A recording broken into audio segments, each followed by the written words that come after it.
We followed the story of one new talent to Austin, Texas. I've been to Hollywood once. I'm not sure I want to go back.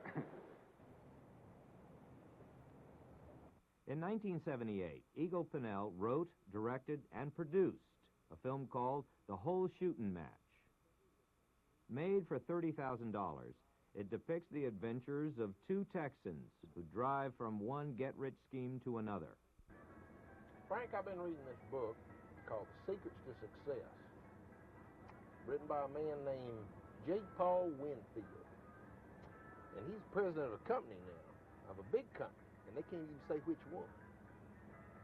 But what he says is that you got to get your mind right. It's the first thing you got to do if you want to get somewhere, is get your mind right. My mind ain't right, I guess, huh? Sounds real good, Lloyd, but, you know, how's that going to put food on the table, you know? Give me something to bank on. How much, you know? Well, it got me an idea. Got me an idea about us going into polyurethane business. You serious? Yeah. It's the new thing. I've got it on good information. It's going to be the coming thing. We can get in on the ground floor because there's nobody else around here doing it. They use it for insulation. Put it up in attics. They put it down in the middle of, you know, in between walls. And these rich hippies like it, too. They put it over their houses. They like it because it covers up their houses. Now, this is a real good one, Lloyd. You want me to get in a business I can't even pronounce the name, Polly what to doodle all day?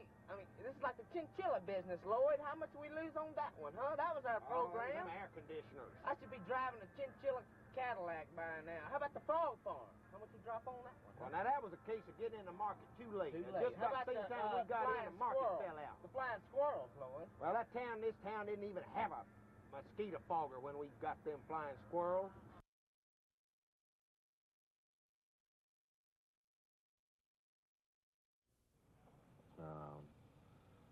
I was mentally exhausted. One time somebody called me up about 8 o'clock in the morning. The phone company had been hassling me, you know, about a bill or something. And I was just so afraid out that I literally jerked the phone out of the socket and threw it out the window. And I knew something was wrong with me, you know, and I needed to change. Universal Pictures liked The Whole Shootin Match so much, they offered Pennell a contract to write and direct a feature for them. I'd always thought about, you know, that was going to be one of these days I'll make it to L.A., you know, I'll be successful in L.A. So I moved out there, and I sort of fell prey to certain vices, I guess, certain drugs. And I had a lot of money, but I wasn't making it, someone was giving it to me. Pennell never lived up to the agreement. He spent his advance and turned in a half-finished outline. Universal told him he'd blown his chance, that he'd never work in Hollywood again. I really wasn't in the mental frame of mind that I should have been. I mean, I could have handled it much better, I think. And I think that was part of the reason why the deal I had fell through eventually, was that I didn't bring enough to it. Though I do think that it could have been salvageable if there had been more cooperation on the studio's part. But what the hell, it was a break most people would probably die for.